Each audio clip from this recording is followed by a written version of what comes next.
इस एक स्त्री के घर में आ जाने पर स्वयं माता लक्ष्मी उसके घर में वास करती हैं। मित्रों, आपने गौर किया होगा तो जब किसी व्यक्ति की शादी होती है तो शादी से पहले वह व्यक्ति अमीर होता है, परंतु घर में वधू के आने के बाद उसके घर में गरीबी आती है।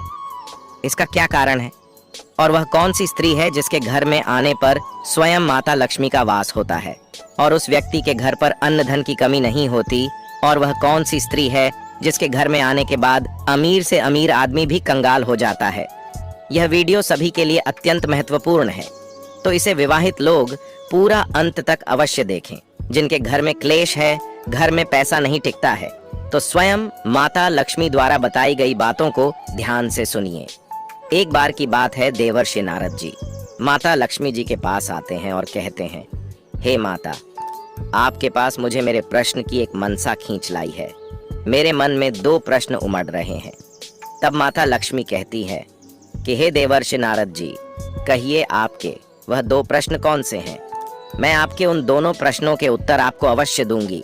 तब देवर्षि नारद जी कहते हैं, हे माता, मेरा पहला प्रश्न यह है कि वह कौन सी स्त्री है जिसके घर में आने के बाद घर में गरीबी आती है, और वह कौन सी एक स्त्री है जिसके घर में आने के बाद स्वयं आपका आवाहन होता है और उस मनुष्य का घर खुशियों से भर जाता है? तब माता लक्ष्मी कहती हैं, हे विष्णु भक्त नारद जी, आपने आज यह प्रश्न पूछकर संपूर्ण लोक जगत का कल्याण कर दिया है। आज मैं आपको बताऊंगी कि वह कौन से ऐसे घर होते हैं जिनके घर में मैं प्रवेश करती हूँ, और साथ ही आपको यह भी बताऊंगी कि वह कौन सा क्लेश है जो किसी भी व्यक्ति के घर पर होता है तो उस व्यक्ति के घर को मैं छोड़ देती हूँ। परंतु हे नारद जी, मैं आपको आपके इन दोनों प्रश्नों के उत्तर एक कथा के माध्यम से दूंगी। तब देवर्षि नारद जी कहते हैं कि हे माता, आप कथा को सुनाइए, मैं इस कथा को पूरा अंत तक सुनूंगा। तब माता लक्ष्मी कहती हैं कि इस कथा को सुनने मात्र से समस्त मनुष्य के पाप नष्ट होते हैं और उन्हें स्वर्ग लोक में स्वयं यमराज जी अपने बराबर का स्थान देते हैं। अब माता लक्ष्मी जी उस कथा को सुनाना आरंभ करती हैं और कहती हैं, हे देवर्षि नारद जी, प्राचीन काल की बात है। मध्य देश में एक धनवान सेठ रहा करता था। उस सेठ के 2 लड़के थे, दोनों अत्यंत ही गुणवान और चरित्रवान थे। उस सेठ की पत्नी और उस सेठ के लड़कों की माता के अच्छे आचरण की वजह से ही स्वयं माता लक्ष्मी जी उस सेठ के घर पर विद्यमान थी, जिससे सेठ के घर पर धन धान्य की कोई कमी नहीं थी, जिससे उस सेठ की चर्चा पूरे नगर में थी। प्रत्येक व्यक्ति सेठ से अच्छे से बात करता था और सेठ के पुत्रों की प्रशंसा करता था।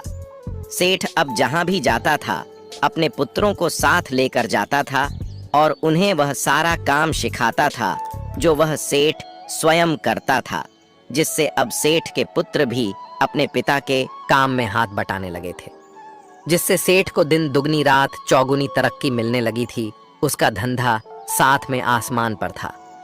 एक बार उस सेठ के गांव में वर्षा नहीं हुई और पूरे गांव में गरीबी छा गई। गांव के सभी व्यक्ति राजा के पास गए तो राजा के कोष में जो अन्न था वह भी समाप्त हो चुका था। तब स्वयं राजा ने उस सेठ से कुछ अनाज उधार लिया। इसी तरह सेठ का नाम और कीर्ति सभी तरफ बढ़ती ही गई। अब सेठ बूढ़ा होने लगा, परंतु उससे पहले उस सेठ ने अपने दोनों पुत्रों की शादी कर दी। सेठ के छोटे बेटे का नाम मंगल था तथा बड़े बेटे का नाम मनोहर था। जब सेठ के अंतिम दिन निकट आए तो सेठ ने मनोहर तथा मंगल को अपने पास बुलाया और सेठ ने अपने पुत्रों से कहा कि हे पुत्रों, अब मेरे जाने का समय निकट आ गया है, परंतु उससे पहले मैं अपनी संपत्ति तुम दोनों के नाम कर देना चाहता हूँ।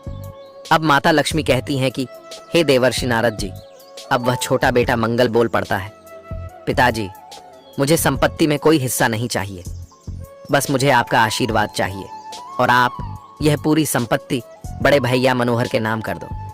तब पिता ने उसे कहा, हे पुत्र, आज नहीं तो कल तुम दोनों की पत्नियों में आपस में नोक झोंक होगी, फिर से तुम भाइयों में फूट भी पड़ सकती है। इसलिए अगर तुम्हारे हिस्से की जमीन तुम्हारे पास रहेगी तब तुम्हें कोई परेशानी नहीं होगी। अब वह छोटा बेटा मंगल बोला, पिताजी, मुझे अपने बड़े भैया मनोहर पर पूरा विश्वास है, वह अपनी पत्नी का साथ नहीं देंगे। ऐसी विषम परिस्थिति में वह मेरे साथ रहेंगे। अपने छोटे पुत्र का उदार हृदय देखकर उस बूढ़े सेठ का दिल भर आया। वह अपने मन में सोचने लगा कि सच में मेरा छोटा पुत्र अत्यंत सरल स्वभाव का है और सबसे प्रेम से बात करता है। मैंने अभी तक जितने भी लोगों से अपने पुत्रों की प्रशंसा सुनी है, उनमें से सबसे ज्यादा मेरे सबसे छोटे पुत्र की ही प्रशंसा की गई थी। अब सेठ ने अपनी पूरी संपत्ति मोहन के बड़े भाई मनोहर के नाम कर दी। कुछ ही दिनों बाद सेठ का स्वर्गवास हो गया, जिससे उनके घर पर सभी के चेहरों पर मायूसी छा गई।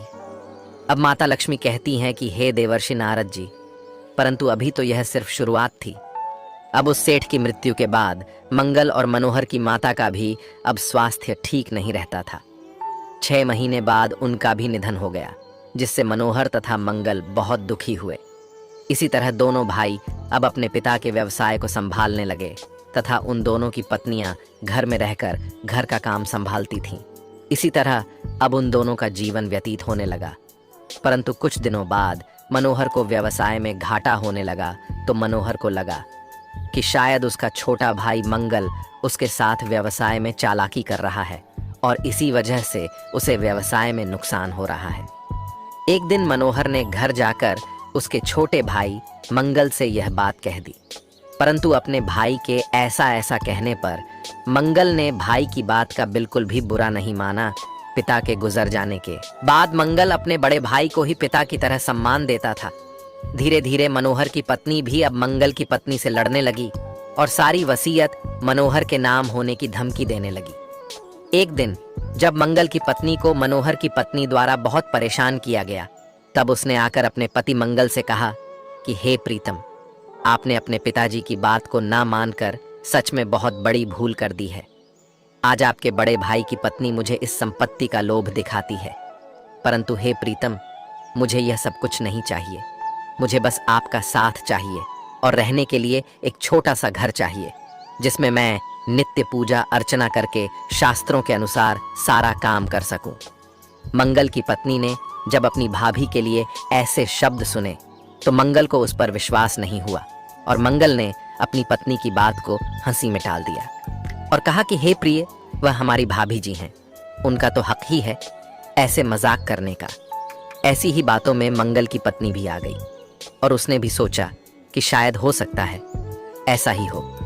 अब धीरे धीरे मनोहर के व्यवसाय में अब और भी ज्यादा नुकसान होने लगा।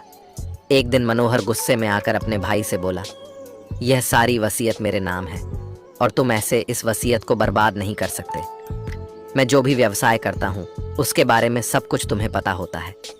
मैं पैसा कहाँ पर रखता हूँ, जमीन के कागजात कहाँ रखता हूँ, वह सब सिर्फ तुम्हें ही पता होते हैं।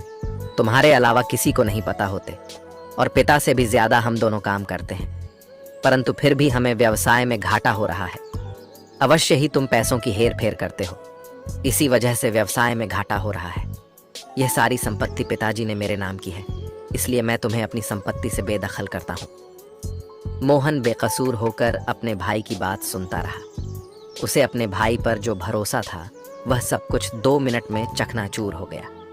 मनोहर का हृदय भर आया। अब उसे लगा कि उसकी पत्नी सच कहती थी। अपने भाई के द्वारा संपत्ति से बेदखल किए जाने पर मंगल अपनी पत्नी के साथ तुरंत वहां से चला आया और एक कुटिया बनाकर रहने लगा। अब माता लक्ष्मी कहती हैं कि हे देवर्षि नारद जी, मनोहर के व्यवसाय में घाटा होने का कारण न तो मंगल था, न ही मनोहर था और न ही मंगल की पत्नी थी। व्यवसाय में घाटा होने का कारण सिर्फ और सिर्फ मनोहर की पत्नी थी और उसके द्वारा किए गए कार्य थे। मनोहर की पत्नी सुबह अपने पति को दिखाने के लिए मनोहर से पहले उठती थी और रसोई घर में जाकर ऐसा प्रतीत कराती थी कि सारा भोजन उसने ही बनाया है, परंतु ऐसा नहीं होता था। मंगल की पत्नी सुबह जल्दी उठकर प्रातःकाल स्नान करती थी, पूजा पाठ करती थी, शास्त्र के अनुसार ही भोजन बनाती थी और वह मनोहर की पत्नी को खाना परोसने के लिए दे देती थी, जिससे मनोहर तथा मंगल को ऐसा लगता था कि वह भोजन स्वयं मनोहर की पत्नी और मंगल की भाभी बना रही है। मनोहर के व्यवसाय में घाटा होने का कारण सिर्फ और सिर्फ मनोहर की पत्नी थी। वह न तो स्वयं सुबह उठती थी, न तो शास्त्रों के हिसाब से भोजन पकाती थी। कभी कभी तो बिना नहाए ही भोजन पकाने बैठ जाती थी। भूल से कभी कभार ही मंगल की पत्नी के साथ पूजा पाठ में बैठ जाया करती थी। अब माता लक्ष्मी कहती हैं, हे देवर्षि नारद जी, इस प्रकार के आचरण से मैं स्वयं रुष्ट हो गई और मैं उस सेठ के घर से प्रस्थान कर गई। जब तक सेठ की पत्नी थी तब तक तो ठीक था। सेठ की पत्नी के जाने के बाद उनके घर की व्यवस्था ही बदल गई, क्योंकि घर के जो महान कार्य होते हैं वह घर के सबसे बड़े सज्जन पुरुष या औरतों के द्वारा ही कराए जाते हैं। मनोहर की पत्नी मनोहर की माँ के मरने के बाद सबसे बड़ी थी, इसलिए घर के सारे शुभ काम वही करती थी। उस औरत के गंदे आचरण की वजह से ही माता लक्ष्मी उसके घर से रुष्ट होकर चली गई थी। यही कारण था कि मनोहर को व्यवसाय में घाटा होने लगा था। अब मनोहर की पत्नी के गंदे आचरणों की वजह से ही घर में क्लेश हुआ और भाई भाई में झगड़ा हुआ। इतना ही नहीं, भाई को घर से भी निकाल दिया गया। अब भी मनोहर की पत्नी की आदतों में कोई सुधार नहीं आया और इस वजह से मनोहर और उसकी पत्नी अब एकदम कंगाल हो गए। उनके पास खाने तक के पैसे नहीं बचे। अब माता लक्ष्मी कहती हैं कि हे देवर्षि नारद जी, इधर अब मंगल एक कुटिया में अपनी पत्नी के साथ रहता था। मंगल की पत्नी अत्यंत चरित्रवान गुणवान स्त्री थी। वह नित्य प्रातःकाल उठकर स्नान करती थी और शास्त्रों के अनुसार ही भोजन करती थी, अपने पति की सेवा करती थी। अब माता लक्ष्मी कहती हैं कि हे देवर्षि नारद जी, जिससे मैं अत्यंत प्रसन्न हुई और स्वयं उसके घर पर वास करने लगी। एक दिन मंगल की कुटिया में मंगल से मिलने के लिए मंगल के पिता का एक मित्र आता है। वह शरीर से बूढ़ा दिखाई पड़ता था।